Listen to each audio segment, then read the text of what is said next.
front of him today is the least experienced part of the team, with full-back Rory O'Carroll only starting his 9th championship match. The half-back line is again anchored by Ger Brennan, flanked by James McCarthy and Kevin Nolan. It's Dennis Bastick and Michael Darragh-Macaulay centre field. Barry Cahill will reinforce the defence, as will Brian Cullen when the need arises, with Paul Flynn giving the team width. And up front, 3 highly mobile attackers, Diarmuid Connolly and the Brogan brothers. With me, Kevin McStay. Who are you looking to in particular, Kevin? Well, on the Dublin side, we're going to have a look at Paul Flynn. They're 10. He's having a terrific season, and I'd say in many ways is the modern Dublin footballer. A modest guy, very athletic, very selfless, an all-round competent footballer. He'll pop up anywhere, Jersey, looks for the ball and looks for work. Another big performance will be vital and will make a massive contribution to a possible Dublin win. Yeah, he's a terrific player. It's Donegal's 7th time to play in the All-Ireland semi-final, but a first experience for goalkeeper Paul Durkin from the Four Masters Club in Donegal town. His full back line includes Neil McGee and possibly Paddy McGrath. There's an injury doubt about him. If he's out, I imagine Eamon McGee might replace him. Donegal's half-back line has been the basis upon which they've built so much this year, with Carol Lacey in top form. Midfield sees Rory Kavanagh team up with Neil Gallagher, the 3rd time they've played together in this year's championship. Another injury worry going into the semi-final has been Michael Hagerty, but the team's most experienced player is due to start on the 40.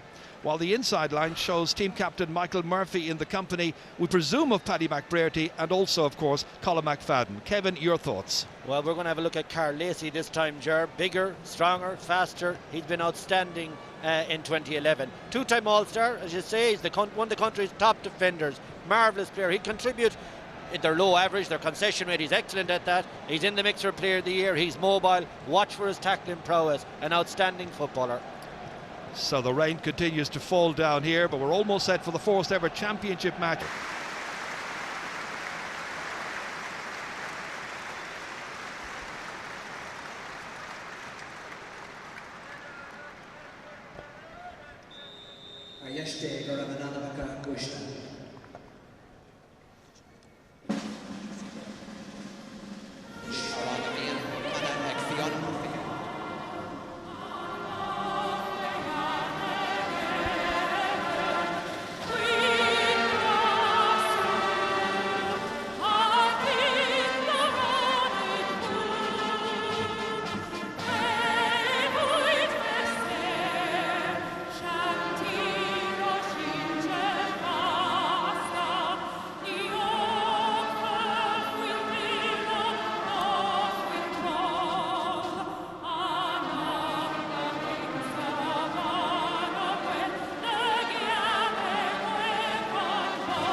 Murphy and the Artane Band with Howrán na Bhíonn before Dublin v Donegal, the 2nd of this year's GA All-Ireland football semi-finals, placed against Kerry in the final. Can Dublin replicate their scoring spree and further develop their maturity as a team?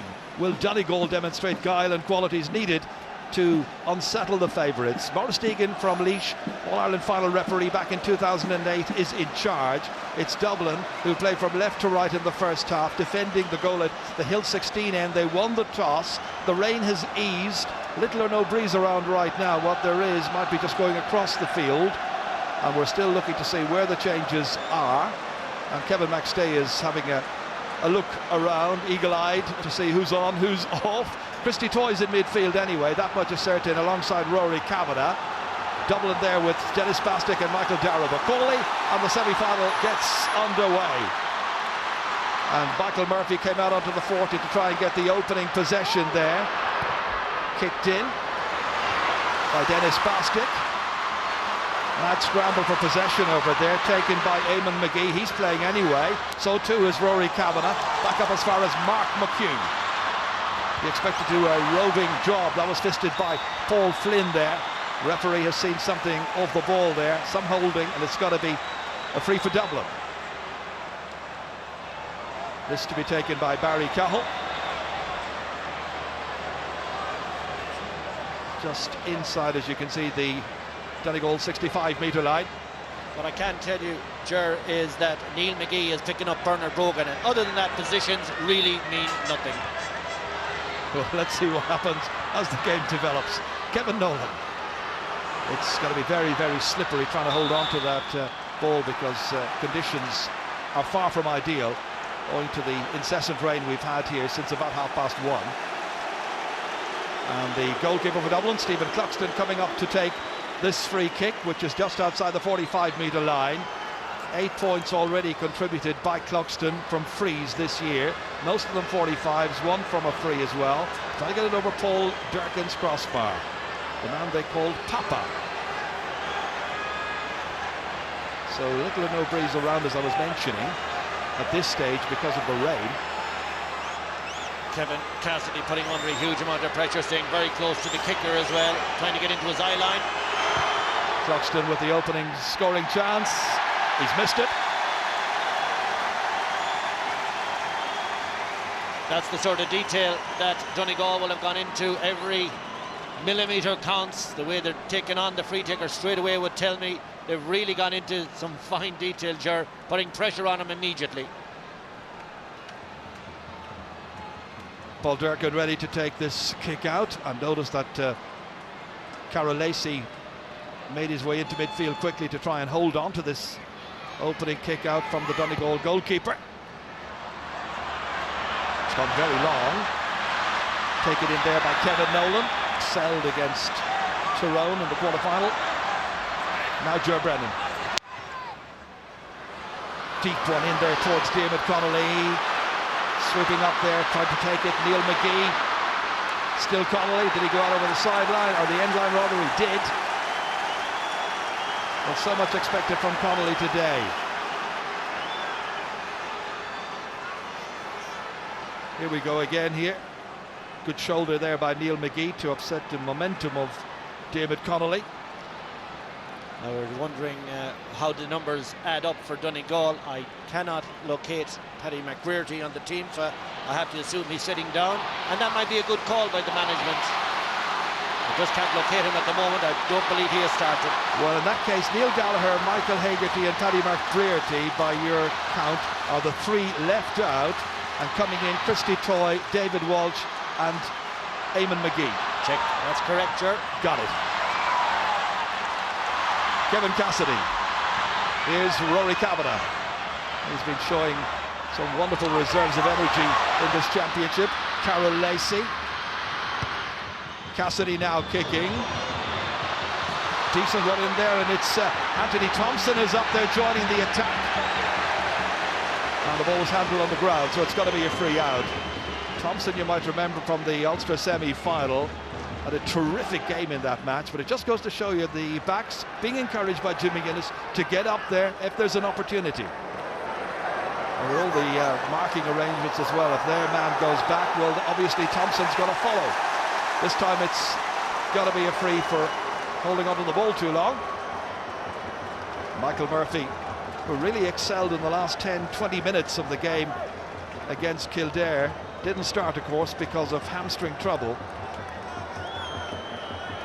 So that's the 45-metre line, and there's a chance now for Donegal to put over the opening point and delight Jim McGuinness and Rory Gallagher there.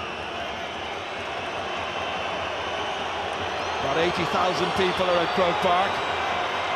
Hill 16 full of the Dubs. Trying to put off 22-year-old Michael Murphy, the captain.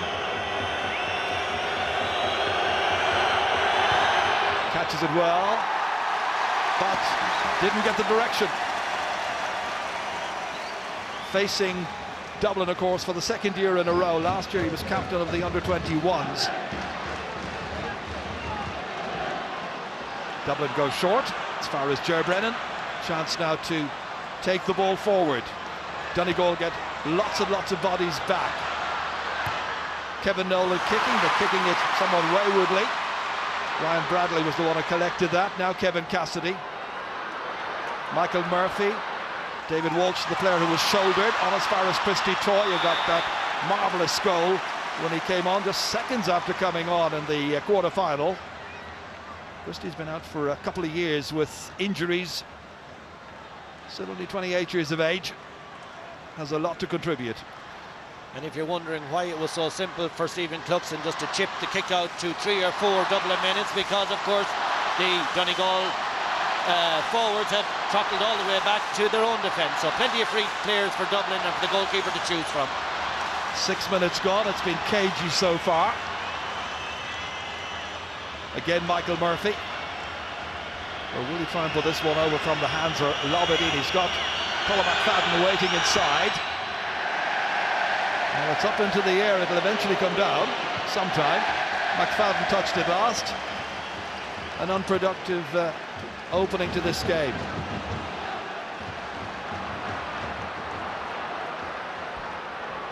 Again, Dublin take it from a short possession at the in their own half. Work forward.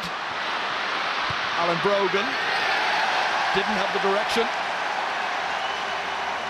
Everybody looks a little bit nervous. Yeah, they certainly do, and once they get a bit of space, they're beginning to shoot on sight because they know if they hold on to it, the tacklers are coming, and a little bit rushed, a little bit forced, might have worked the position a little bit better, but both teams really yet to settle. He's done a great job, Jim McGuinness. First year in charge, Division 2 league winners, Ulster champions, first time in 19 years. That time Murphy again came for it, broke it down. There's always a support player, it's Rory Kavanagh. Fisting it outside here for Carol Lacey to take it on. Dennis Bastick, the nearest Dublin player to him. Back once again. Cassidy now. Here's Mark McHugh, will play deep. Christy Toy, challenged high by James McCarthy, knows he can't do that. Needs to be more disciplined. Yep, a high one, has to be a free in, and he's going to have a little chat with him as well. More than that, could be a yellow card. Will be. Opening yellow card, that's very early to be picking up a yellow card, just 8 minutes in. For James McCarthy, whose dad John played in 6 All-Ireland finals in a row back in the 70s, winning 3 of them. So this time it's going to be Colin McFadden hitting it with the left boot. Just inside the 45-metre line. Teacher from St. Michael's giving it a lot of effort and direction, and he puts it over the bar.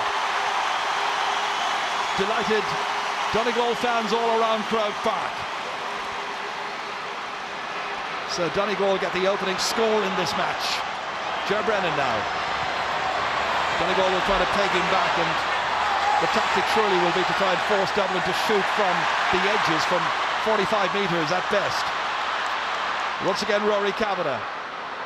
Donegal making the better start. Frank McGlynn. Coming forward again, Colin McFadden. Pushed on as far as Kevin Cassidy. Donegal patient. Nursing the possession here, trying to make absolutely certain. Well, I was going to say that they don't give it away carelessly, but that was careless. Straight to Barry Cahill. And from that mistake by Donegal, it's Bernard Brogan who advances, and he's put it wide. But the referee had blown his whistle earlier on, and it's going to be a free out for Donegal. Bernard wasn't to know that. Well, he just got it. It was I think Derby-esque is how we describe those ones, and if it had stuck it in the net, he wouldn't be feeling great about it, Bernard Brogan, but in fairness to the referee, he had blown it up and a free out.